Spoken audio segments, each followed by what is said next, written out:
സദ്ഗുരുഭ്യോ നമഃ. പരമാത്മസ്വരൂപമായിരിക്കുന്ന ഗുരുപാദങ്ങളിൽ പ്രണാമം. എല്ലാവർക്കും എൻ്റെ സ്നേഹപ്രണാമം. കഴിഞ്ഞ ഭാഗത്ത് നമ്മൾ നോക്കിയത് സർവേശ്വര കാണുമാറാകണം നിൻ കണ്ണാലെ നിത്യവും ഞങ്ങളെ, ഭാവിയെന്നും ധന്യമായി ഭവിക്കുവാൻ നിൻ പാദം തന്നെ ഞങ്ങൾക്കാശ്രയം. ഈ ഭൂമിയിലെ ജീവിതം ധന്യമായി ഭവിക്കുവാനായി നിൻ്റെ പാദം തന്നെയാണ് ഞങ്ങൾക്ക് ആശ്രയം. അടുത്ത 4 വരിയാണ് നിത്യപ്രാർത്ഥനയ്ക്ക് വേണ്ടി ഗുരുനാഥൻ നമുക്ക് നൽകിയിട്ടുള്ള പ്രാർത്ഥനയാണിത്. സർവേശ്വര കാണുമാറാകണം എന്ന് തുടങ്ങുന്ന ഈ ഒരു പ്രധാനപ്പെട്ട കീർത്തനമാണത്. അതിലെ ആദ്യത്തെ 4 വരി നമ്മളിപ്പോൾ നോക്കി. അടുത്ത 4 വരികളാണ്.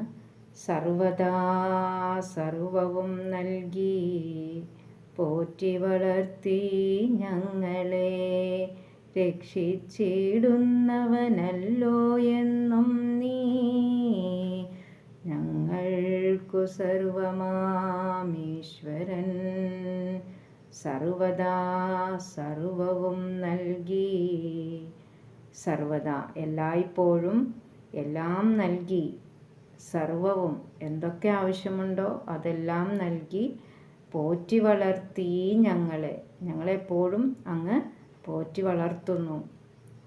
പോറ്റി വളർത്തി ഞങ്ങളെ, രക്ഷിച്ചിടുന്നവനല്ലോ എന്നും നീ, ഞങ്ങൾക്ക് സർവമാം ഈശ്വരൻ.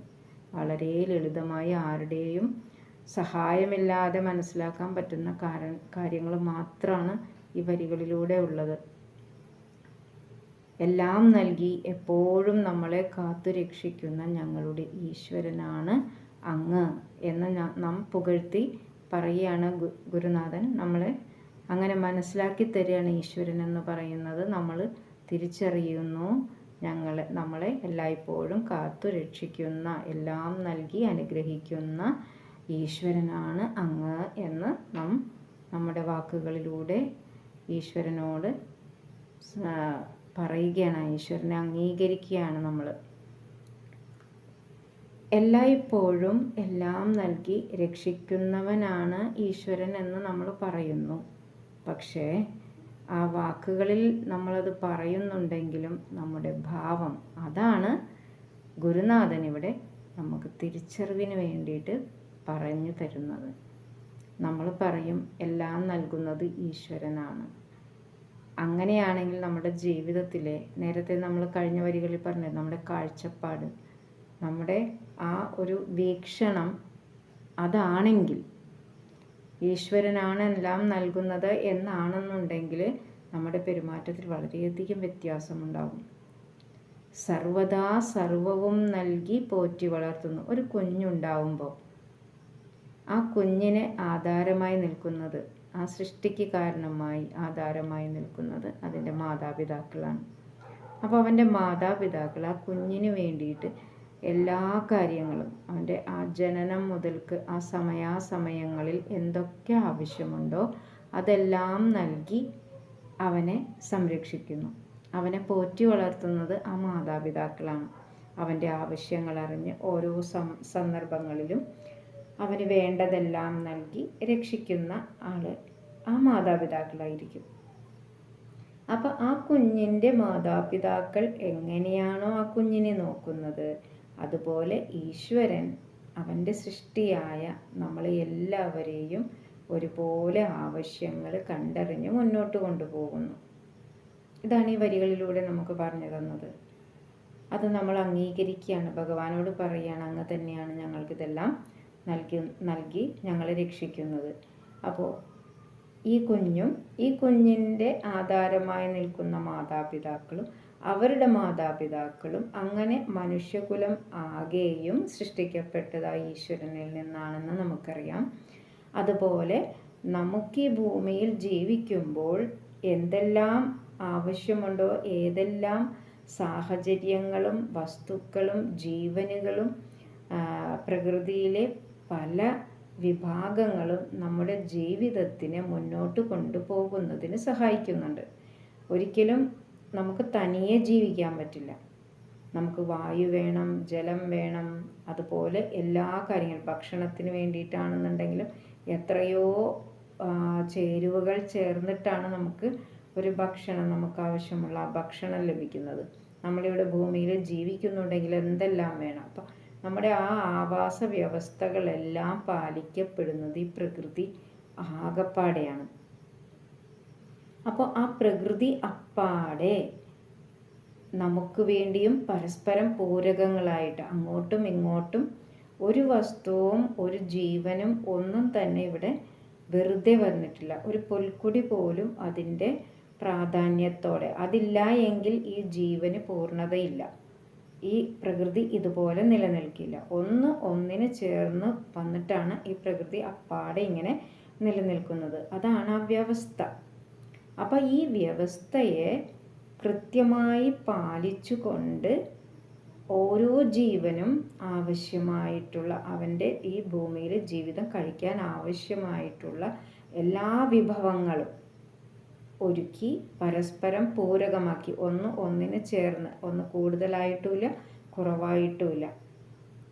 അപ്പം അതുപോലെ കൊണ്ട് നടക്കാൻ പറ്റുന്നത്, അത് അങ്ങനെ കൊണ്ട് നടക്കുന്ന ഈശ്വരനാണ് അങ്ങ്. ഞങ്ങളുടെ സൃഷ്ടികർത്താവായ അങ്ങ് ഞങ്ങളുടെ ഈശ്വരനാണ്. ഓരോ ജീവനും ആവശ്യമായിട്ടുള്ള സമയാസമയങ്ങളിൽ ആവശ്യമായിട്ടുള്ള എല്ലാ കാര്യങ്ങളും നൽകി ഞങ്ങളെ മുന്നോട്ട് രക്ഷിച്ചു കൊണ്ടുപോകുന്നത് അങ്ങ് തന്നെയാണ് എന്ന് നമ്മൾ പറയാണ് ഭഗവാനോട്. അത് ഞങ്ങൾ തിരിച്ചറിയുന്നു ഭഗവാനെ എന്ന് നമ്മൾ ഭഗവാനോട് പറയാണ്. ഇത് പറയുമ്പോൾ ഭഗവാന് നമ്മൾ പറയേണ്ട ആവശ്യമൊന്നുമില്ല. പക്ഷെ നമ്മളത് പറയുന്നത് വഴി നമ്മളുടെ ജീവൻ അത് തിരിച്ചറിഞ്ഞ് അതിനെ മനസ്സിലാക്കി ആ തിരിച്ചറിവോടുകൂടി നന്ദിയുള്ളവരായിട്ട് മുന്നോട്ട് പോകാനുള്ളൊരു ഭാവം നമ്മളുണ്ടാവണം. അല്ലാതെ ഏതെങ്കിലും കാര്യങ്ങളൊക്കെ നമ്മൾ നടത്തുമ്പോൾ നമ്മുടെ പ്രയത്നത്തിൻ്റെ, അല്ലെങ്കിൽ നമ്മളുടെ ബുദ്ധിയുടെ, അല്ലെങ്കിൽ നമ്മുടെ കഴിവിൻ്റെ ഫലമാണ് നമ്മൾ ഈ ഭൂമിയിൽ ഇന്ന് അനുഭവിക്കുന്ന സുഖങ്ങളും എന്നും നമ്മൾ കരുതുന്നുണ്ടെങ്കിൽ, പറയുന്നത് ഇങ്ങനെയും പെരുമാറുന്നത് അങ്ങനെയും ആയാൽ രണ്ടും തമ്മിൽ ചേർച്ചയില്ല. അപ്പോൾ നമ്മൾ ഈശ്വരനുമായി സംവദിക്കുന്ന സമയമാണല്ലോ പ്രാർത്ഥനാ വേള. അപ്പോൾ ആ പ്രാർത്ഥനയിൽ നാം ഇങ്ങനെ ഏറ്റു പറയുന്നത് വഴി നമ്മൾ ഏറ്റവും ഏകാഗ്രമായിട്ടിരിക്കുന്ന സമയമാണ് പ്രാർത്ഥനാ സമയം.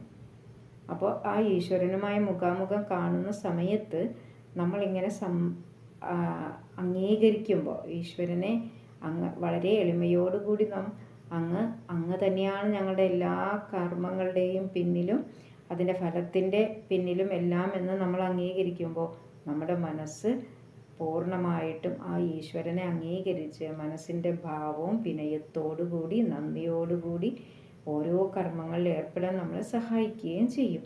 അതാണ് ഗുരുനാഥൻ നമ്മെക്കൊണ്ട് ചെയ്യിപ്പിക്കുന്നത്. അപ്പോൾ സർവദാ സർവവും നൽകി പോറ്റി വളർത്തി ഞങ്ങളെ രക്ഷിച്ചിടുന്നവനല്ലോ എന്നും നീ ഞങ്ങൾക്ക് സർവമാം ഈശ്വരൻ. എല്ലായ്പ്പോഴും ഞങ്ങളെ ആവശ്യമുള്ളതെല്ലാം നൽകി ഒരു മാതാപിതാവ് ഒരു കുഞ്ഞിനെ നോക്കുന്നത് പോലെ ഞങ്ങളെ അങ്ങ് പിതാവായ അങ്ങ് ഞങ്ങളെ ഒരു കുഞ്ഞിനെ പോലെ പരിപാലിക്കുന്നു. ഏതു സമയത്തും എല്ലായ്പ്പോഴും ആവശ്യമുള്ളതെല്ലാം വേണ്ട സമയത്ത് നൽകി ഞങ്ങളെ അനുഗ്രഹിക്കുന്ന അങ്ങ് ഞങ്ങൾക്ക് ഈശ്വരനാണ്. ഇപ്പം എൻ്റെ കാര്യം തന്നെ നോക്കിയാൽ നിങ്ങൾക്കറിയാം, ഞാനൊരു 20 കൊല്ലത്തോളമായിട്ടുണ്ടാവും നമ്മൾ കാണാൻ തുടങ്ങിയിട്ട്. ഈ കേന്ദ്രത്തിലുള്ള എന്നേക്കാൾ മുമ്പ് വന്നിട്ടുള്ളവരും എല്ലാവരും ഒരു ജീവിത രീതി പിന്തുടരുന്നുണ്ട്. അത് ഗുരുനാഥൻ നമുക്ക് നൽകിയിട്ടുള്ള ആ ജീവിതത്തെ പ്രാർത്ഥനാത്മകമാക്കുക എന്നുള്ള ഒരു ജീവിത രീതിയാണ്. അപ്പോൾ അതിൻ്റെ ആ രീതി പിന്തുടർന്ന് പോരുന്ന എല്ലാ കുടുംബങ്ങളും അവർക്കൊക്കെ അവരുടെ കർമ്മം ഒരു പ്രാർത്ഥനയായിട്ടാണ് ചെയ്യുക. ജീവിതത്തിൽ പല അനുഭവങ്ങളും നമുക്കുണ്ടാവും അല്ലേ? സുഖം ഉണ്ടാവും, ദുഃഖം ഉണ്ടാവും, പ്രതിസന്ധികളുണ്ടാവും. അങ്ങനെ ഓരോന്ന് സംഭവിക്കുമ്പോഴും ആ പ്രതിസന്ധികളിൽ നമ്മൾ തളർന്നു പോവാതെ അതിൻ്റെ പിന്നിൽ എന്താണ് എന്നുള്ള കാര്യം നമുക്ക് ഗുരു പറഞ്ഞു തന്നിട്ടുണ്ട്. നമ്മളൊക്കെ ഇന്ന് എന്തായിരിക്കുന്നുവോ അതിൻ്റെ പൂർണ്ണ ഉത്തരവാദിത്വം നമ്മൾ തന്നെയാണ്. നമ്മുടെ കർമ്മമാണ് നമ്മളെ ഇന്ന് ഈ നിലയ്ക്ക് എത്തിച്ചിട്ടുള്ളത്. നല്ലതായിക്കോട്ടെ ചീത്തയായിക്കോട്ടെ, എന്തിൻ്റെയും ആ പൂർണ്ണ ഉത്തരവാദിത്വം നമുക്ക് തന്നെയാണ്. അപ്പോൾ അതുകൊണ്ട് തന്നെ നമുക്ക് ആരോടും മത്സരിക്കാൻ തോന്നുന്നില്ല. നമ്മൾ സാഹചര്യമായിക്കോട്ടെ, വ്യക്തികളായിക്കോട്ടെ, നമുക്ക് ജീവിതത്തിലൊരു ബുദ്ധിമുട്ട് വരാൻ കാരണമായി നമുക്ക് തോന്നുന്ന സ്ഥൂലമായ ഘടകങ്ങൾ ഏതുമായിക്കോട്ടെ, അവയോടൊന്നും തന്നെ നമുക്കൊരു മത്സരബുദ്ധി ഉണ്ടാവുന്നില്ല. കാരണം നമ്മൾ ചെയ്ത കർമ്മം നമുക്ക് ഇത്ര അനുഭവങ്ങൾ നമുക്ക് തന്നിട്ടുണ്ട്. ആ തന്നിട്ടുള്ളതിന് ആ വ്യക്തി അതിനൊരു പങ്കാളിയല്ല. നമ്മൾ ചെയ്ത കർമ്മം അത് അവരിലൂടെ അല്ലെങ്കിൽ മറ്റൊരു രൂപത്തിൽ നമ്മൾ അനുഭവിക്കേണ്ടതാണ്. ഏതായാലും നമ്മൾ അനുഭവിക്കാനുള്ളതാണ്. ഒന്നും തന്നെ നമുക്ക് വേണ്ടാത്തതല്ല, നമ്മളായിട്ടുണ്ടാക്കിയെടുത്തിട്ടുള്ള കാര്യമാണ്. അപ്പം അത് ഒരറിവാണത്. ആ അറിവിന് മുൻപാണെങ്കിൽ നമ്മളെങ്ങനെ അവരോട് ആ വ്യക്തിയോടും സാഹചര്യത്തിനോടും നമ്മൾ വല്ലാതെ മത്സരിക്കാൻ പോകും. അത് നമുക്ക് തന്നെ കൂടുതൽ ദോഷം ഉണ്ടാവും, നമ്മുടെ ജീവിതത്തെ കൂടുതൽ ദുഷ്കരമാക്കും. അതേസമയം ഇങ്ങനെയൊരു ജീവിത രീതി, ഇങ്ങനെയൊരു കാഴ്ചപ്പാട് നമുക്കുണ്ടാവുമ്പോൾ നമ്മളാണല്ലോ അതിൻ്റെ ഉത്തരവാദി. അപ്പം നമ്മൾ വിനയത്തോടുകൂടി നമ്മൾ ഈശ്വരനോട് രമപ്പെട്ട് ആ ചെയ്തു പോയ കർമ്മങ്ങളിൽ നമ്മളുടെ ഭാഗത്തു നിന്നുണ്ടായ വീഴ്ചകളാണ് നമ്മളുടെ ഈ പ്രതിസന്ധിക്ക് കാരണം. അല്ലെങ്കിൽ ഇന്ന് നമ്മൾ സുഖിക്കുന്ന അല്ലെങ്കിൽ നമ്മൾക്ക് അനുഭവിച്ചുകൊണ്ടിരിക്കുന്ന എല്ലാ സുഖ സൗകര്യങ്ങളും നമ്മൾ ചെയ്ത കർമ്മത്തിൻ്റെ നല്ലൊരു ഭാഗം, ഒരു നല്ല ഫലമാണ് നമുക്ക് കിട്ടിയിട്ടുള്ളത്. അതിന് ദൈവത്തോട് നന്ദി പറയുക. അങ്ങനെ ഒരു രീതിയിൽ നമുക്ക് മുന്നോട്ട് പോവുകയാണ് നമ്മൾ. അപ്പോൾ എന്തിൻ്റെ പിന്നിലും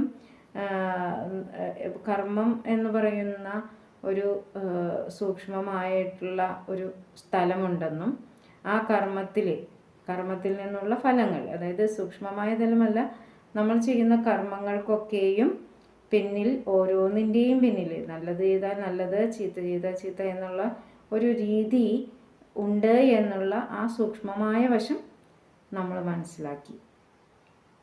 അതുകൊണ്ട് തന്നെ നമുക്ക് വലിയ ബുദ്ധിമുട്ട് കൂടാതെ ഇനിയൊരു കർമ്മം ചെയ്യുമ്പോൾ നമുക്ക് ഇനിയൊരു ആവർത്തനം ഇതിലുണ്ടാവാതിരിക്കാൻ വേണ്ടി നമ്മൾ ശ്രദ്ധിക്കും. അപ്പോൾ കഴിഞ്ഞു പോയതിനൊന്നും തിരുത്താൻ പറ്റില്ലെങ്കിലും ആ കഴിഞ്ഞു പോയ കാര്യങ്ങളെ മനസ്സിലാക്കി അതിനെ കൂടുതൽ ദുഷ്കരമാകാത്ത തരത്തിൽ പെരുമാറാനുള്ള സ്വാതന്ത്ര്യം നമുക്കുണ്ട്.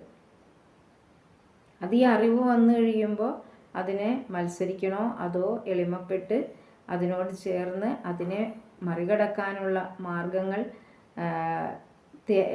തേടണോ എന്നുള്ളത് നമ്മളുടെ കയ്യിലാണ്. എല്ലാവരും ചോദിക്കാറുണ്ട്, ഇതെല്ലാം വിധിയാണ് അല്ലെങ്കിൽ നമ്മൾ ചെയ്തു പോയ കർമ്മമാണ്, അത് നമുക്ക് മാറ്റാൻ പറ്റില്ല എന്നുണ്ടെങ്കിൽ പിന്നെ നമ്മൾ ചെയ്യുന്ന കർമ്മത്തിന് ഇപ്പോൾ നമ്മൾ എന്തെങ്കിലും ചെയ്തിട്ട് എന്താ കാര്യമെന്ന്? നേടിയത് നമ്മൾ നേടിക്കഴിഞ്ഞു, ഇനിയും പക്ഷെ നേടാനുണ്ട് അല്ലേ? അപ്പോൾ ഓരോ ദിവസവും ഓരോ നിമിഷവും നമ്മൾ കർമ്മം ചെയ്തുകൊണ്ടേയിരിക്കുകയാണ്. അങ്ങനെ അല്ലാതെ നമുക്കിരിക്കാൻ പറ്റില്ല ആർക്കാണെങ്കിലും. അപ്പോൾ ആ ചെയ്യുന്ന കർമ്മങ്ങൾ ശുദ്ധമാക്കി തീർക്കുവാൻ ഇങ്ങനെയൊരു അറിവുണ്ടെങ്കിൽ നമ്മൾ ശ്രമിക്കും. അതുകൊണ്ട് എന്തുണ്ടാവും? നമ്മുടെ ചുറ്റുമുള്ള ആളുകളിലേക്കും നമ്മുടെ ഈ പെരുമാറ്റം, ആ ക്ഷമ, സഹനം ഇതെല്ലാം നമുക്കുണ്ടാകും. സമാധാനത്തോടു കൂടിയുള്ള ക്ഷമയോടുകൂടിയുള്ള നമ്മുടെ പെരുമാറ്റം നമുക്ക് ചുറ്റുമുള്ളവരിൽ നിന്നും നമുക്ക് തിരിച്ചും അത് കിട്ടും. ആദ്യം നമുക്കത് കിട്ടിയില്ലെങ്കിൽ അത് അവർ തിരിച്ചറിയും. നമ്മുടെ സംസ്കാരം ഇതാണ് എന്നവർ തുടർച്ചയായ അനുഭവങ്ങളിൽ കൂടെ പെരുമാറ്റത്തിൽ കൂടെ അവർക്ക് മനസ്സിലാകുമ്പോൾ അവരും നമ്മളോട് സമാധാനത്തോടും സഹകരണത്തോടും കൂടി പെരുമാറാൻ തുടങ്ങും. അങ്ങനെ ക്രമേണ ജീവിതം ഐശ്വര്യപ്രദമായിട്ട് മാറും. ഇതാണ് നമുക്ക് ആ ഒരു നമ്മുടെ ബോധതലത്തിൽ ഒരു തിരിച്ചറിവുണ്ടാക്കി തരുമ്പോൾ, അറിവുണ്ടാക്കി തരുമ്പോൾ നമ്മളുടെ മാറ്റം വരുന്നത്. അങ്ങനെ നമ്മൾ ക്രമേണ ഐശ്വര്യപൂർണമായൊരു ജീവിതത്തിലേക്ക് നമ്മൾ എത്തിപ്പെടും. ഇതാണ് ഗുരു ചെയ്തു വന്നിട്ടുള്ള എല്ലാവരിലും, നമ്മുടെ ഇവിടെ വന്നിട്ടുള്ള എല്ലാ വ്യക്തികൾക്കും ഉണ്ടായ മാറ്റങ്ങൾ ഈ ഒരു രീതിയിലാണ്. ഇതിന് പിന്നിലുള്ള കാര്യം എന്താണെന്ന് മനസ്സിലാക്കി തരുമ്പോൾ നമ്മൾ അതിനനുസരിച്ച് പെരുമാറും. ആ ചിട്ടയായ ഒരു ജീവിതത്തോടും അച്ചടക്കത്തോടുകൂടിയും നന്ദിയോടുകൂടിയും ഇനിയൊരു കർമ്മ ദോഷങ്ങൾ വരാതിരിക്കുവാൻ വേണ്ടിയിട്ട് ശുദ്ധമായൊരു ജീവിത രീതി പിന്തുടരാനും ഒക്കെ നമ്മൾ ശ്രമിക്കും. അങ്ങനെ പൊതുവേ നമ്മൾ ഓരോ വ്യക്തി ശരിയാവുമ്പോൾ കുടുംബം നന്നാകും, കുടുംബം നന്നാവുമ്പോൾ മറ്റു നമ്മളോട് ബന്ധപ്പെട്ട് നിൽക്കുന്ന ആളുകൾ നന്നാവും, അങ്ങനെ ഒരു സമൂഹവും നന്നാക്കാൻ സാധിക്കും എന്നുള്ള ഒരു ചിന്തയാണ് ഗുരുക്കന്മാരിലൂടെ പുറത്തേക്ക് വരുന്നത്. നമുക്ക് ഗുരു സംസ്കൃതമോ അല്ലെങ്കിൽ മറ്റുള്ള വലിയ ഗ്രന്ഥങ്ങളൊക്കെ വായിച്ച് പഠിപ്പിച്ച് തരുന്ന ഒരു രീതിയല്ല. ശുദ്ധമായ ജ്ഞാനം ലളിതമായ ഭാഷയിൽ നമുക്ക് പറഞ്ഞ് മനസ്സിലാക്കി തരികയാണ് ചെയ്യുന്നത്. അതുകൊണ്ട് തന്നെ എത്ര വലിയ ഗുരുക്കന്മാരുടെ ക്ലാസ്സുകളാണെന്നുണ്ടെങ്കിലും, ഏത് പുരാണമായാലും തത്വജ്ഞാനങ്ങളായാലും ഭഗവത്ഗീത പോലെ ഉള്ള വലിയ മഹത്തായ ഗ്രന്ഥങ്ങളും ശ്ലോകങ്ങളും ഒക്കെ നമുക്ക് പറഞ്ഞു തരുമ്പോഴും അത് മനസ്സിലാക്കാനായിട്ട്, അതിൻ്റെ പൊരുൾ മനസ്സിലാക്കാനായിട്ട് ഇതൊന്നും പഠിക്കാതെ നമുക്ക് സാധിക്കുന്നത് ആ ഗുരു നൽകിയ ശുദ്ധജ്ഞാനത്തിൻ്റെ ആ അറിവിലൂടെയാണ്. ശുദ്ധജ്ഞാനം കൊണ്ട് മാത്രമാണ് അത് നമ്മൾ ജീവിതത്തിലേക്ക് പകർത്തുകയാണ് ചെയ്തിട്ടുള്ളത്. വെറുതെ കേട്ട് പഠിച്ചു പോവുകയല്ല, മറിച്ച് അദ്ദേഹം നമ്മുടെ അനുഭവങ്ങളെ കണക്ട് ചെയ്തിട്ടാണ് പഠിപ്പിച്ചത്. ഓരോരുത്തരും വരുന്നത് അവനവൻ്റെ ജീവിതാനുഭവങ്ങളെ ഗുരുവിൻ്റെ മുന്നിൽ വെച്ചിട്ട് അവർക്ക് മുന്നോട്ട് പോകാനായി ബുദ്ധിമുട്ടുള്ള സമയത്ത് ഒരു അഭിപ്രായം അല്ലെങ്കിൽ ഉപദേശം തേടുകയാണ് ചെയ്യുന്നത്. അപ്പോൾ ആ അനുഭവം എന്തുകൊണ്ട് നമുക്കുണ്ടായി എന്നും ഇനി അത് എങ്ങനെയാണ് അത് നമുക്ക് നീക്കം ചെയ്യാൻ പറ്റുന്നതെന്നും പറഞ്ഞു തരുമ്പോൾ അത് നമ്മൾ ജീവിതത്തിൽ ആ അനുഭവത്തിൽ നിന്ന് ജീവിതത്തിലേക്ക് സ്വീകരിച്ച് അതിനനുസരിച്ച് മുന്നോട്ട് പോവുകയാണ് ചെയ്യുന്നത്. അപ്പോൾ അത് നമ്മൾ ഉറച്ചുറച്ച് പോവുകയാണ്. ഒരു ഗ്രന്ഥം പഠിച്ച് മനസ്സിലാക്കുന്നതിനേക്കാളും വളരെ ഉറച്ചു വരുന്ന, അല്ലെങ്കിൽ എന്താ പറയുക, സാക്ഷാത്കരിക്കപ്പെടുന്ന അറിവുകളാണതെല്ലാം. ഒരറിവ് നമുക്ക് കേൾക്കുക, അത് നമ്മൾ വീണ്ടും വീണ്ടും ആലോചിക്കുക, അതും നമ്മുടെ ജീവിതമായിട്ടും നമ്മൾ ചുറ്റുപാടും കാണുന്നവരുടെ ജീവിതമായിട്ട് അനുഭവങ്ങളായിട്ട് കമ്പയർ ചെയ്ത് നമ്മളത് മനസ്സിലാക്കുക. അങ്ങനെ നമ്മളത് മനസ്സിലാക്കി കഴിയുമ്പോൾ നമ്മുടെ ജീവിതത്തിൻ്റെ ഒരു ഭാഗമായിട്ട് അത് വേണ്ട സമയത്ത് നമുക്ക് തിരിച്ചറിയുക, അതനുസരിച്ച് പെരുമാറുകയും ചെയ്ത് നമ്മളങ്ങനെ പ്രാവർത്തികമാക്കുകയാണത്. അത് ആ അറിവ് നമ്മളിൽ തന്നെ അങ്ങോട്ട് ഉറച്ചു കഴിയുമ്പോൾ അതിനെ നമ്മൾ സാക്ഷാത്കരിക്കുക എന്നൊക്കെ പറയുക. ഒരറിവ് സാക്ഷാത്കരിക്കുക, പിന്നീട് അത് നമ്മളായി മാറി, നമുക്ക് നമ്മളിൽ നിന്ന് പിന്നെ അത് പോവില്ല, അങ്ങനെ വരികയാണ്. അപ്പോൾ ആ അനുഭവത്തിൽ കൂടി നമുക്ക് പഠിപ്പിച്ചു തന്നിട്ടുള്ളത് കൊണ്ട് നമുക്ക് മറ്റു വായിച്ച് അനുഭവങ്ങളെക്കാൾ കൂടുതൽ സ്വന്തം അനുഭവത്തിൽ കൂടി തന്നെ ഉറച്ചു പോകാൻ പറ്റുന്നതുകൊണ്ട് ഏത് രീതിയിൽ നമുക്ക് ഏത് ഗുരുക്കന്മാരുടെ രീതിയിലൂടെ നമുക്ക് പറഞ്ഞു തന്നാലും ഈ പൊരുൾ എപ്പോഴും നമുക്ക് വ്യക്തമായിട്ട് മനസ്സിലാവും. ആരുടെയും പ്രഭാഷണമോ അല്ലെങ്കിൽ ക്ലാസ്സുകളോ ഒന്നും കേട്ടാൽ നമുക്കത് മനസ്സിലാക്കാൻ ഒരു ബുദ്ധിമുട്ടുണ്ടാവില്ല. അങ്ങനെ ഈ അറിവുകൾ നമുക്ക് ഓരോന്നോരോന്നായി കിട്ടി നമ്മൾ മുന്നോട്ട് പോകുന്ന സമയത്ത് നമുക്ക് സത്യത്തിൽ ശരിക്കും പറഞ്ഞാൽ നമ്മൾ ഓരോ പ്രവൃത്തി ചെയ്യുമ്പോൾ ഭാവിയിൽ എന്താണ് സംഭവിക്കാൻ സാധ്യത എന്നുള്ളത് നമുക്ക് തന്നെ മനസ്സിലാവും. അതായത് നമ്മുടെ ഉള്ളിൽ തന്നെ ഇരുന്ന് ആ ഒരു നമ്മുടെ ബോധതലത്തിലൊരു ഉണർവുണ്ടാവും. നമ്മൾ ചെയ്യുന്ന ഈ കർമ്മങ്ങൾ, ഇന്നിപ്പോൾ നമ്മൾ എന്തെങ്കിലും ചെയ്യാൻ തുടങ്ങുമ്പോൾ, എന്തെങ്കിലും സംസാരിക്കാൻ തുടങ്ങുമ്പോൾ നമ്മൾ പറയുന്ന വാക്കുകൾക്ക് എന്ത് ആണ് ഭാവിയിൽ അതിനൊരു പ്രതിഫലനം ഉണ്ടാകാൻ സാധ്യത എന്ന് നമുക്ക് പറയുമ്പോൾ തന്നെ മനസ്സിലാവുന്ന ഒരു രീതിയിലേക്ക് നമ്മൾ മാറും. അപ്പോൾ നമ്മുടെ ഉള്ളിൽ തന്നെ ഇരിക്കുന്ന ചൈതന്യം അത് മഹാഗുരുവാണ്. അപ്പോൾ ഉള്ളിലുള്ള ഗുരുവിനെ ഉണർത്താനായിട്ട് നമ്മുടെ ഗുരുവിന് പുറമേ നിന്ന് നമ്മുടെ ഗുരുക്കന്മാർക്ക് സാധിക്കുന്നു. അങ്ങനെ ആ മഹാഗുരുവിലൂടെ ഗുരുക്കന്മാർ ആദ്യം മുതൽ ഈ നിമിഷം വരെയുള്ള എല്ലാവരിലും ഒരേ ചൈതന്യം, ഒരേ സ്ഥാനം ആണുള്ളത്. അത് നമ്മൾ മനസ്സിലാക്കി കഴിഞ്ഞാൽ നമുക്ക് ഒരു വേർതിരിവ് തോന്നില്ല. ഈശ്വരനും ഗുരുവും ഒന്നായിട്ട് തന്നെ നമുക്ക് തോന്നും. അവിടെ തെറ്റിദ്ധാരണ ഉണ്ടാവേണ്ട കാര്യമൊന്നുമില്ല. കാരണം എന്താണെന്ന് വെച്ചാൽ അതിൻ്റെ ഉള്ളിലുള്ള ചൈതന്യം, അത് അറിവാണ്. അവിടെ സ്ഥൂലമായ ആ രൂപത്തിനൊന്നും ഒരു സ്ഥാനവുമില്ല. അതിനുള്ളിൽ വിളങ്ങുന്ന ആ ചൈതന്യം, അത് എത്രയോ യുഗങ്ങൾക്ക് മുൻപുണ്ടായതാണെങ്കിലും ഇനി എത്ര യുഗങ്ങൾ കഴിഞ്ഞിട്ട് വരികയാണെങ്കിലും അറിവ് എന്നും അറിവായി തന്നെ നിലനിൽക്കും. അതാണ് നമ്മെ മുന്നോട്ട് കൊണ്ടുപോകുന്നത്. ഒരു വ്യക്തിയെ അവൻ്റെ ഉന്നതമായ തലങ്ങളിലേക്ക് എത്തിക്കാൻ സാധിക്കുന്നത് അറിവാണ്. അപ്പോൾ ഗുരുവിൻ്റെ സാന്നിധ്യത്തിൽ മാത്രമാണ് നമുക്കത് ലഭിക്കുക. ഇപ്പം നമ്മൾ സ്കൂളിലൊക്കെ പഠിക്കുമ്പോൾ ഓരോ വിഷയങ്ങൾ പഠിപ്പിക്കാൻ ഓരോ മാസ്റ്റർമാരുണ്ടാവും. അവരിൽ കൂടി അല്ലാതെ നമ്മൾ തനിയെ ടെക്സ്റ്റ് ബുക്കോ അല്ലെങ്കിൽ ഇപ്പോൾ ഗൂഗിൾ ചെയ്തോ ഒക്കെ നമ്മൾ നോക്കിയാലും വ്യക്തമായി നമ്മുടെ കൂടെ ഇരുന്ന് നമുക്ക് പറഞ്ഞു തന്ന്, ആദ്യ പാഠം മുതൽ പറഞ്ഞു തന്ന് നമ്മളുടെ ഓരോ കാര്യങ്ങൾ ചെയ്തുകൊണ്ടിരിക്കുമ്പോൾ നമുക്ക് തെറ്റ് പറ്റുന്നു. അപ്പോൾ ആ വഴി നമുക്ക് എവിടെയാണ് തെറ്റ് പറ്റിയതെന്ന് തിരിച്ചറിഞ്ഞ് നമ്മളെ തിരുത്തി തരിക. ഇനി നമ്മൾ എന്ത് ചെയ്യണം, അപ്പോൾ ഇനിയുള്ള ഇങ്ങനെയുള്ള സാഹചര്യങ്ങൾ വരുമ്പോൾ നമ്മൾ എങ്ങനെ ആയിരിക്കണം ചെയ്യേണ്ടത്, ഇതെല്ലാം ഗുരു പറഞ്ഞു തരികയും നമ്മൾ അതിനെ മനനം ചെയ്ത് മനസ്സിലാക്കി വേണ്ട സമയത്ത് അത് പ്രാവർത്തികമാക്കുകയും ചെയ്ത് പോകുന്നൊരു രീതി. അതാണ് നമ്മളിപ്പോൾ മഠത്തിൽ നമ്മൾ ഇത്രയും ആളുകൾ ഈ കുടുംബങ്ങൾ അതേ രീതി തുടരുന്നതിൻ്റെ പിന്നിൽ അവർക്ക് ജീവിതത്തിൽ ഐശ്വര്യം ഉണ്ടായിട്ടാണ്. ഇതിനു മുൻപ് നമ്മൾ അനുഭവിച്ചിരുന്ന ആ ബുദ്ധിമുട്ടുകൾ അല്ലെങ്കിൽ എന്താണ്, ഒരു ദിവസം കൊണ്ട് നമ്മളുടെ ജീവിതത്തിൽ എല്ലാ മാറ്റങ്ങളൊന്നും ഉണ്ടാവുന്നില്ല. പക്ഷേ ഈ അറിവിനെ നമ്മൾ സ്വീകരിച്ചു കഴിയുമ്പോൾ, പ്രാവർത്തികമാക്കുമ്പോൾ നമുക്ക് ക്രമേണ അതിൽ കൂടി വ്യത്യാസം വരുന്നത് നമ്മൾ മനസ്സിലായിട്ടാണല്ലോ പിന്നീട് നമ്മളതിനെ സ്വീകരിച്ച് മുന്നോട്ട് പോകുന്നത്. അപ്പോൾ അതിൽ നിന്ന് നമ്മൾ വളരെയധികം കാര്യങ്ങൾ പഠിക്കുന്നുണ്ട്.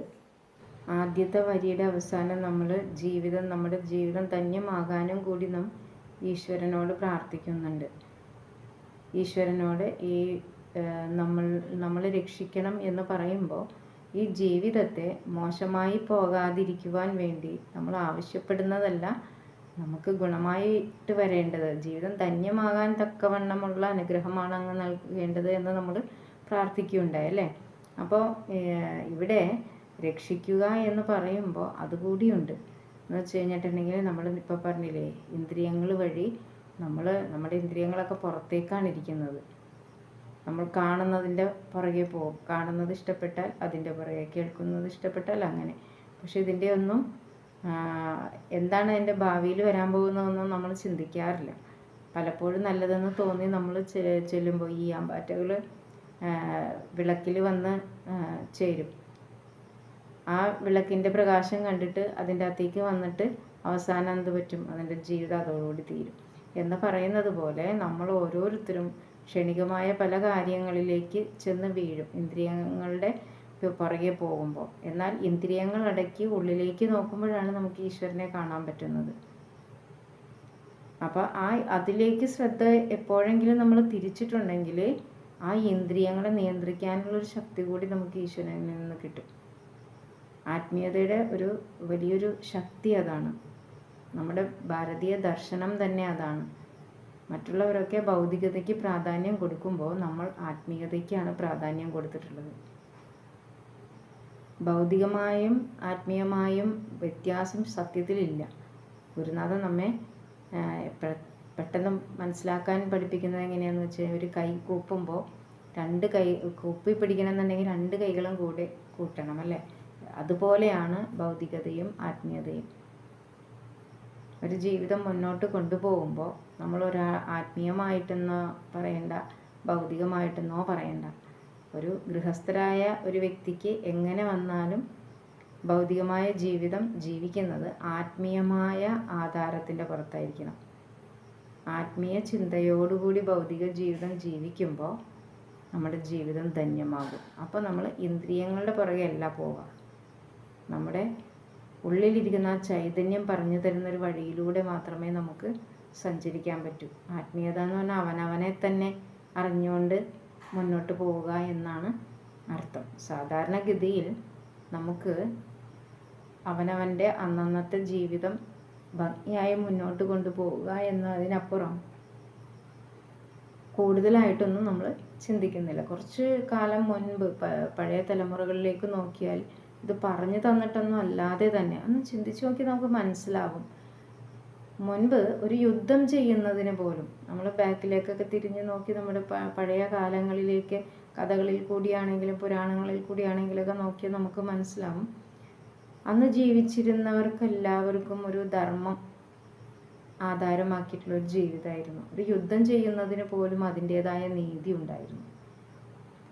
അന്നത്തെ ജീവിത രീതി എന്ന് പറയുമ്പോൾ ഏത് സുഖം നേടാനും ആർക്കും എതിർപ്പൊന്നുമില്ല.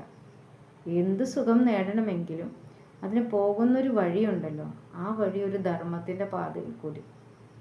അതാണ് പറഞ്ഞത്, യുദ്ധം നയിക്കണമെങ്കിൽ പോലും അതിനൊരു നീതിയുണ്ട്. ഇന്ന് നേരെ തിരിച്ചാണ്. എന്ത് കാര്യം എനിക്ക് നേടണം എന്നുള്ളത് ഏത് രീതിയിൽ ആയാലും കുഴപ്പമില്ല, അതിൻ്റെ ലക്ഷ്യം എൻ്റെ സുഖമായിരിക്കണം. എൻ്റെ സുഖം ലക്ഷ്യമായിക്കൊള്ളട്ടെ, പക്ഷേ അതിനുപയോഗിക്കുന്ന മാർഗം അത് ധർമ്മത്തിൽ കൂടി ആയിരിക്കണം. മറ്റുള്ളവർക്ക് ബുദ്ധിമുട്ടുണ്ടാക്കുന്ന കാര്യങ്ങൾ നമ്മൾ ചെയ്യരുത് എന്നാണ് നമ്മെ പഴയ രീതിയിൽ നമ്മളത് പഠിച്ചു നമ്മുടെ കാരണന്മാർ പറഞ്ഞു തന്നിട്ടുള്ളത്. നമ്മുടെ പൂർവികർ എപ്പോഴും ധർമ്മത്തിൽ അടിസ്ഥാനമാക്കിയിട്ടാണ് ജീവിച്ചിരുന്നത്. ഓരോ തലമുറകൾ കഴിയുന്തോറും അത് കുറഞ്ഞു വരികയാണ്. ഇപ്പോൾ നമുക്ക് തന്നെ ഊഹിക്കാം, നമ്മുടെ അച്ഛനമ്മമാർ നമ്മളെ പഠിപ്പിച്ചിട്ടുള്ള കാര്യങ്ങൾ പൂർണ്ണമായിട്ടൊന്നും നമ്മൾ ചെയ്യാറില്ല. നമ്മുടെ മക്കൾ നമ്മൾ പറയുന്നത് പോലും പൂർണ്ണമായിട്ട് ചെയ്യാൻ പറ്റില്ല. അപ്പോൾ ഓരോ തലമുറ കഴിയുന്തോറും ആ മൂല്യം ശോഷിച്ചു പോരുകയാണ്. നമുക്കാണെങ്കിൽ നമ്മുടെ ഈ തത്വങ്ങളോ നമ്മുടെ മൂല്യങ്ങളോ പകർന്നു കൊടുക്കാൻ പറ്റുന്ന ഒരു സാഹചര്യങ്ങളും കുറവാണ്. നമ്മുടെ സമൂഹത്തിൽ അങ്ങനെ ഒരു രീതി പൊതുവെ കുറവാണ്. പക്ഷേ എന്നാൽ ഇന്നിപ്പോൾ എല്ലാവർക്കും മനസ്സിലായി തുടങ്ങിയിട്ടുണ്ട്. അതുകൊണ്ട് തന്നെ വളരെയധികം വ്യത്യാസം ആത്മീയമായിട്ട് കാര്യങ്ങൾ മനസ്സിലാക്കണമെന്നും ആത്മീയതയിലാണ് ശക്തി ഇരിക്കുന്നതെന്നും ആളുകൾ തിരിച്ചറിഞ്ഞു തുടങ്ങിയിട്ടുണ്ട്. അതുകൊണ്ട് എല്ലാവരും അതിനു വേണ്ടിയിട്ട് ശ്രമിക്കുന്നുണ്ട്. അതിനുള്ള സാഹചര്യങ്ങളും ഇന്ന് ലഭിക്കുന്നുണ്ട്. പക്ഷേ ഈ അറിയണമെന്ന ആഗ്രഹമുള്ളവർ അത് തേടിപ്പോവും. അറിവുള്ളവനും കൂടുതൽ അറിയാൻ ശ്രമിക്കുകയും ചെയ്യും. കാരണം അറിവെന്ന് പറയുന്നത് എപ്പോഴും ഒരിക്കലും പൂർണ്ണമാവുന്നതല്ലല്ലോ. എപ്പോഴും നമുക്ക് പുതിയതായിട്ട് ഇന്നത്തെ ശരി ചിലപ്പോൾ നാളെ നമുക്ക് തെറ്റായിട്ട് തോന്നാം, അല്ലെങ്കിൽ കൂടുതൽ ശരിയിലേക്കാണ് നമ്മളൊന്നും തെറ്റല്ല, പക്ഷേ അറിഞ്ഞു കഴിയുമ്പോൾ കൂടുതൽ ശരിയിലേക്ക് നമുക്ക് പോകാൻ സാധിക്കും. അതുകൊണ്ട് ഇന്ന് നമ്മൾ സാഹചര്യങ്ങൾ കിട്ടുമ്പോൾ ആളുകൾ ശരിയായൊരു അറിവ് കിട്ടണമെന്ന് ആഗ്രഹിക്കുന്നുണ്ട്. ഇപ്പോൾ ഗുരുക്കന്മാർ നമുക്ക് അതിനുള്ള അവസരങ്ങൾ മുൻപത്തേക്കാൾ കൂടുതൽ അവസരങ്ങൾ നമുക്ക് കിട്ടുന്നുണ്ട്. അപ്പോൾ ഗൃഹസ്ഥാശ്രമികളെ സംബന്ധിച്ചിടത്തോളം ഈ അറിവ് കിട്ടുക എന്ന് പറയുമ്പോൾ അത് പ്രത്യേകിച്ച് എന്താണെന്ന് വെച്ചാൽ അവർക്ക് അന്നന്നത്തെ ജീവിതം മുന്നോട്ട് കൊണ്ടുപോകാൻ തന്നെ ബുദ്ധിമുട്ടാണ്. അതായത് രണ്ടറ്റവും കൂട്ടിമുട്ടാൻ പറ്റുന്നില്ല എന്നുള്ളൊരു രീതിയിലാണ് ഇന്നത്തെ ജീവിതം. ആ സമയത്ത് ആത്മീയമായിട്ടുള്ളൊരു ഉന്നതിക്ക് വേണ്ടിയിട്ടോ ഒന്നും അവർ കാര്യമായിട്ട് ശ്രമിക്കില്ല. ഒരു ഗുരുവിനെ തേടി പോകണം എന്നുള്ളൊരു മനസ്സിലൊരു തോന്നലോ അതിന് വേണ്ടിയിട്ടുള്ളൊരു ആഗ്രഹമോ സാധാരണഗതിയിലുണ്ടാവില്ല. പിന്നെ സംഭവിക്കുക എന്താണെന്ന് വെച്ച് കഴിഞ്ഞാൽ ജീവിതത്തിൽ അവനെ കൊണ്ട് മുന്നോട്ട് കൊണ്ടുപോകാൻ പറ്റാത്ത തരത്തിലുള്ള ബുദ്ധിമുട്ടുകൾ വരും. അപ്പോൾ അതിൻ്റെ കാരണം അന്വേഷിച്ചിട്ട് നമ്മൾ പോകും. എന്തുകൊണ്ടായിരിക്കും എനിക്കിങ്ങനെ സംഭവിക്കുന്നത്? അപ്പോൾ ആദ്യം നമ്മുടെ ബുദ്ധിക്കും നമ്മുടെ അറിവിനനുസരിച്ചും നമ്മളൊന്ന് ശ്രമിച്ചു നോക്കും. നമ്മുടെ കാര്യങ്ങളിലൊക്കെ കുറച്ച് മാറ്റങ്ങളൊക്കെ വരുത്തി നോക്കും. എന്നിട്ടും സാധിക്കാതെ വരുമ്പോൾ നമ്മൾ കുറച്ചുകൂടി അന്വേഷണം തുടരും. അങ്ങനെ ബുദ്ധിമുട്ടുകളാണ് സത്യത്തിൽ നമ്മളെ ഈ ആത്മീയ വഴിയിലേക്ക് തിരിച്ചു കൊണ്ടുവരുന്നത്. അപ്പോൾ സത്യത്തിൽ ശരിക്കും ദുഃഖങ്ങൾ അല്ലെങ്കിൽ ബുദ്ധിമുട്ടുകൾ നമ്മെ ഈശ്വരനിലേക്ക് തിരിയാനായിട്ടുള്ളൊരു മാർഗം ഒരുക്കുന്നുവെന്ന് നമ്മൾ മനസ്സിലാക്കണം. അപ്പോൾ സത്യത്തിൽ ദുഃഖം എന്ന് പറയുമ്പോൾ നമുക്ക് അതിൻ്റെ അകത്ത് ഒത്തിരി വിഷമിക്കരുത്. അത് നമ്മെ നല്ല വഴിയിലേക്ക് തിരിക്കാനുള്ളൊരു പ്രചോദനമാവും. അപ്പോൾ പല സന്ദർഭങ്ങളിലും മനുഷ്യൻ അവൻ്റെ ഇന്ദ്രിയങ്ങളുടെ ആഗ്രഹങ്ങൾക്കനുസരിച്ചിട്ട് മുന്നോട്ട് പോകുമ്പോൾ പലപ്പോഴും വഴിതെറ്റിപ്പോകും. ഇങ്ങനെ വഴിതെറ്റി പോകുമ്പോൾ നമുക്ക് തിരിച്ചു വരാനായിട്ടുള്ളൊരു പ്രചോദനം ലഭിക്കുന്നത് ഈ ബുദ്ധിമുട്ടുകൾ തന്നെ ആയിരിക്കും. അപ്പോൾ അതിനുവേണ്ടി ശ്രമിക്കുമ്പോൾ നമുക്ക് ഈ അറിവുകൾ പകർന്നു തരാനായി ഉള്ള സാഹചര്യങ്ങളും വ്യക്തികളും ഉണ്ടാകണം. അങ്ങനെയാണ് നമുക്ക് ഗുരുക്കന്മാരുടെ സാന്നിധ്യം അത്യാവശ്യമായിട്ട് വരുന്നത്. ശരിയായ അറിവിലൂടെ നമ്മെ മുന്നോട്ട് നയിക്കണം. പിന്നെ അപ്പം നമുക്ക് മനസ്സിലാക്കാൻ പറ്റുന്നൊരു കാര്യം എന്ന് വെച്ചാൽ, അറിവുണ്ടെങ്കിൽ നമുക്ക് വിജയത്തിലേക്ക് എത്താൻ പറ്റും. അത് ജീവിതമായിക്കോട്ടെ, ഏതെങ്കിലും ഒരു മേഖലയിലായിക്കോട്ടെ, അതിലുള്ള അറിവ് ആ മേഖലയിൽ നമ്മെ വിജയത്തിലെത്തിക്കും. ആത്മീയമായിട്ടുള്ളൊരു അറിവ് നൽകുമ്പോൾ നമ്മുടെ ജീവിതത്തെയാണ് അത് വിജയത്തിലേക്ക് എത്തിക്കുക. ഏതൊരു മേഖലയിലെ ജീവിതം എന്ന് പറയുമ്പോൾ അത് ആ കർമ്മരംഗം മാത്രമാണ്. അവനവൻ്റെ ആകെ ഉള്ള ജീവിതം ഉണ്ടല്ലോ, അതിനെ വിജയത്തിലേക്ക് എത്തിക്കാൻ ആത്മീയമായിട്ടുള്ള അറിവ് തന്നെ വേണം. അതിനെ ആത്മീയ ഗുരുക്കന്മാർ നമുക്ക് അത്യാവശ്യമാണ്. ഇപ്പം നമുക്ക് ഏതായാലും അങ്ങനെ ഒരു അവസരം ലഭിച്ചിട്ടുണ്ട്. നമ്മളതിനെ ഏതോ തരത്തിൽ ഭാഗ്യം ചെയ്തിട്ടുള്ളത് കൊണ്ടാവാം നമുക്ക് നമ്മുടെ മനസ്സതിൽ നിൽക്കുന്നതും അതിലൊരു ഉറച്ച അല്ലെങ്കിൽ വിശ്വാസത്തോടു കൂടി മനസ്സിലാക്കി മുൻപോട്ട് പോകാനും നമുക്ക് സാധിക്കുന്നു. ഇന്ന് ഏറ്റവും കൂടുതൽ തെറ്റിദ്ധരിക്കപ്പെടുന്ന ഒരു മേഖലയാണ് ശരിക്കും ആത്മീയത. പക്ഷേ അത് എല്ലാവർക്കും അങ്ങ് കിട്ടാനും സാധ്യതയില്ല. കാരണം ഓരോരുത്തരുടെ മുൻജന്മ കർമ്മഫലമാണ് നമുക്ക് ആ വിദ്യ കിട്ടുന്നത് പോലും. അപ്പോൾ അതുകൊണ്ട് നമുക്ക് ഏതായാലും അത് കിട്ടിയിട്ടുണ്ട്. ഈശ്വരൻ്റെ അനുഗ്രഹം നമുക്കുണ്ടായിട്ടുണ്ട്. സദ്ഗുരുവിനെ നമുക്ക് കിട്ടിയിട്ടുണ്ട്.